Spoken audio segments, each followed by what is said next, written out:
Pertama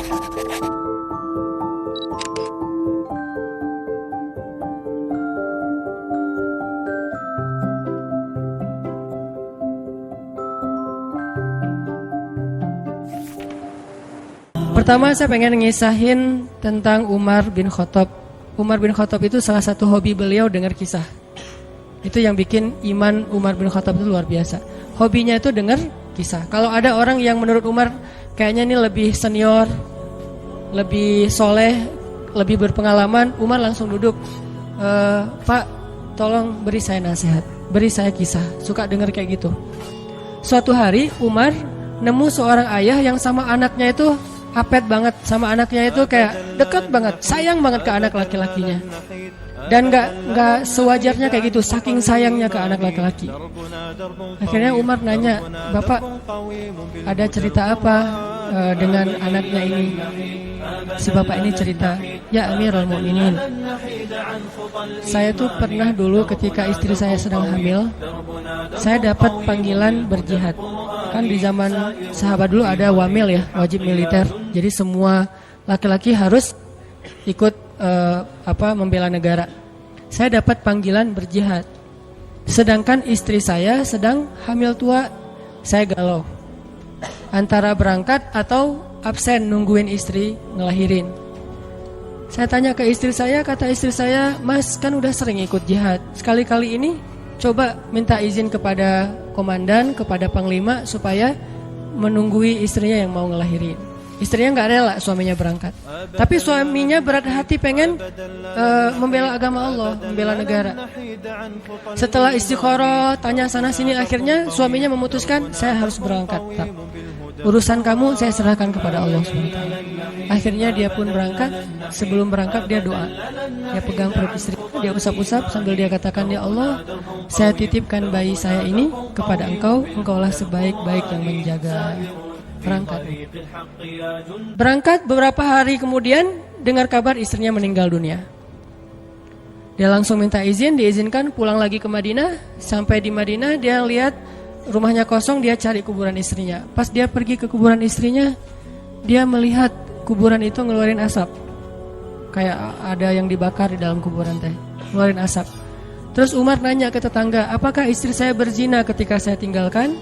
Kata tetangga, enggak, dia perempuan yang menjaga diri. Apakah istri saya berhutang yang belum dibayar? Kata tetangga, tidak, kalaupun ada sudah kami ikhlaskan. Apakah istri saya melakukan dosa ketika saya tinggalkan, mungkin menggibah atau dukun segala macam? Kata tetangga, tidak, dia perempuan yang solihah. Terus apa masalahnya? Kenapa dia kayak dibakar dalam kuburnya, keluarin asap dari kubur itu? Penasaran, akhirnya kuburannya digali sama masyarakat. Pas digali ditemukan istrinya sedang duduk di dalam kuburan sambil memangku bayinya, menggendong bayinya. Bayinya masih hidup, istrinya sudah wafat. Padahal tadi peninggalnya belum ngelahirin. Jadi ngelahirinnya di dalam kuburan. Dia duduk gini, dan kalau zaman sekarang pasti udah pada lari ya. Atau masuk ke majalah tertentu gitu dengan judul azab kubur gitu kan.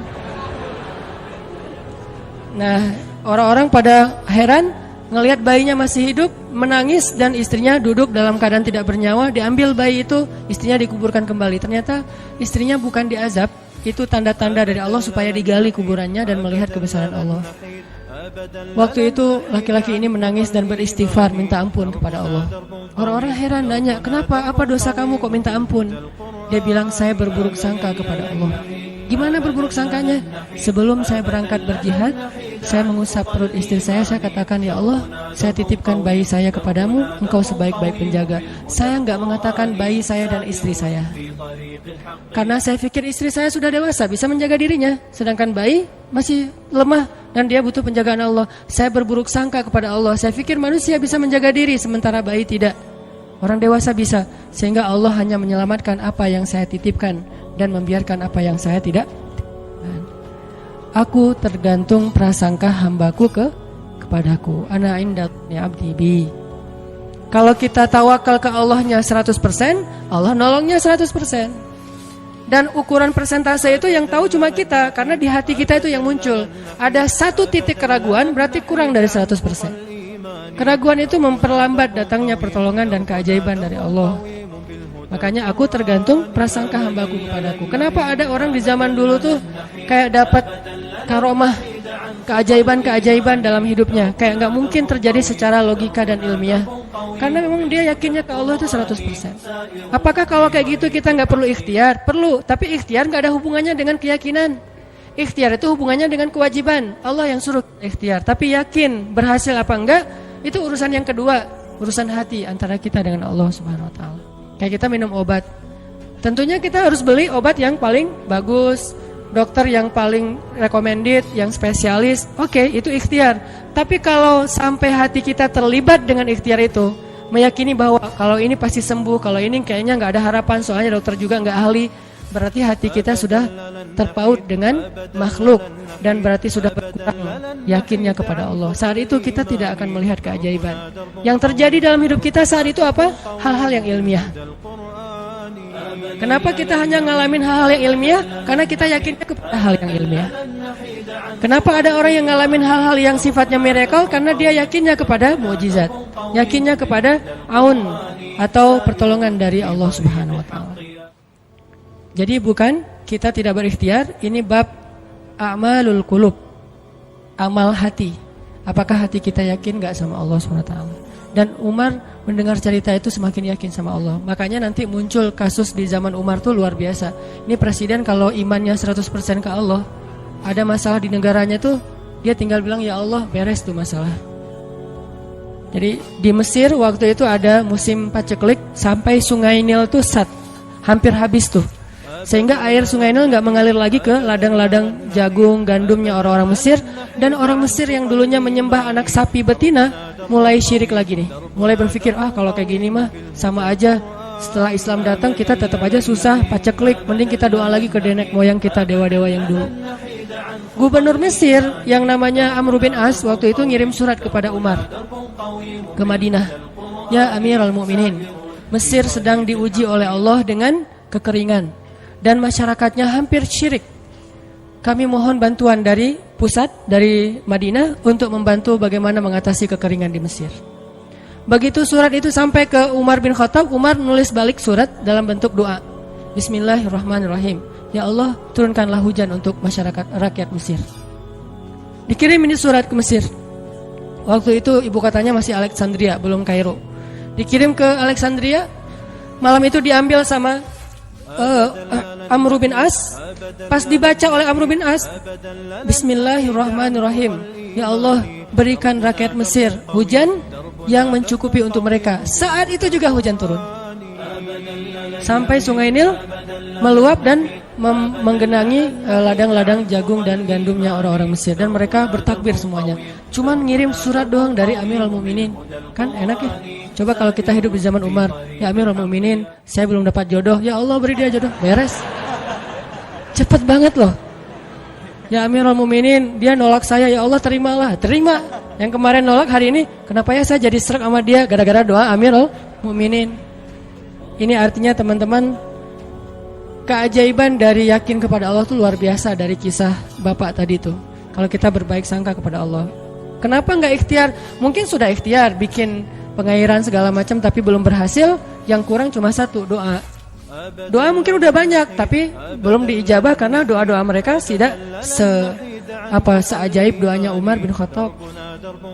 Belum lagi Umar berdiri di atas mimbar. Ini mungkin terkenal nih, kejadian dalam perang Qadisiyah kalau nggak salah. Umar lagi khutbah Jumat di Madinah. Kaum muslimin lagi berperang di Irak melawan pasukan Persia, perang Qadisiyah namanya. Irak Madinah tuh kan kalau naik pesawat sekitar 2,5 jam, 3 jam, jauh tuh. Jakarta Medan lah, jauh. Nah, Umar lagi khutbah di atas mimbar, sholat Jumat. Tiba-tiba tema khutbahnya tuh ganti gitu. Lagi ngomong tiba-tiba beralih tema. Wahai kaum muslimin, naiklah ke atas bukit itu, baliklah kalian mundur-mundur gitu. Jadi Umar tiba-tiba kayak ngomongin sesuatu yang gak nyambung. Orang-orang heran, nih Umar kenapa? Oh ya udah biarin, namanya juga Umar gitu kan. Dia punya, mungkin dia ngelihat setan atau apa, setan kan takut sama Umar. Diem.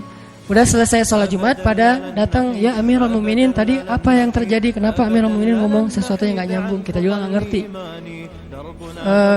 Kata Amirul Mukminin, saya ngelihat Allah menampakkan kepada saya pasukan Islam di Qadisiyah. yang terdesak, hampir habis dibantai sama musuh. Tapi saya ditunjukkan ke sebuah bukit yang mungkin mudah-mudahan itu jadi benteng untuk mereka berlindung. Saya suruh mereka naik. Orang kan nggak langsung percaya kan? Bener gitu terjadi kayak gitu. Kalau Rasul ngomong, mungkin aku naik ke langit, Isra Mi'raj, oke lah, itu aja masih ada yang mendustakan. Ini Umar yang ngomong, bukan Nabi yang dapat wahyu. Orang nggak langsung percaya. Selang beberapa minggu kemudian, pasukan Qadisiyah pulang. Jadi utusan mereka pulang bawa berita tentang kemenangan perang dalam perang Qadisiyah. Dia cerita, suatu hari di hari Jumat, kami sedang berperang. Kami terdesak, hampir habis dibantai sama musuh. Udah nggak ada jalan untuk berlindung. Tiba-tiba kami mendengar suara Umar, Amirul Mukminin berteriak, wahai kaum muslimin, naiklah ke atas bukit ini supaya kalian terlindungi. Akhirnya kami mundur naik ke atas bukit dan selamat waktu itu. Berarti benar-benar terjadi. Kok bisa? Ya, qadarullah. Ini keajaiban iman mereka. Apakah kita bisa mendapatkan pengalaman-pengalaman kayak gini? Bisa, kalau keimanan kita dengan level yang sama. Kalau nggak selevel yang sama pun, minimal kita nusaddid. Kalau kita tidak bisa sama persis, minimal kita berusaha untuk nuqarib, berusaha untuk pengalaman kita nanti walaupun nggak sama persis, mirip-mirip dengan pengalaman mereka. Lagi-lagi bukan berarti tidak berikhtiar.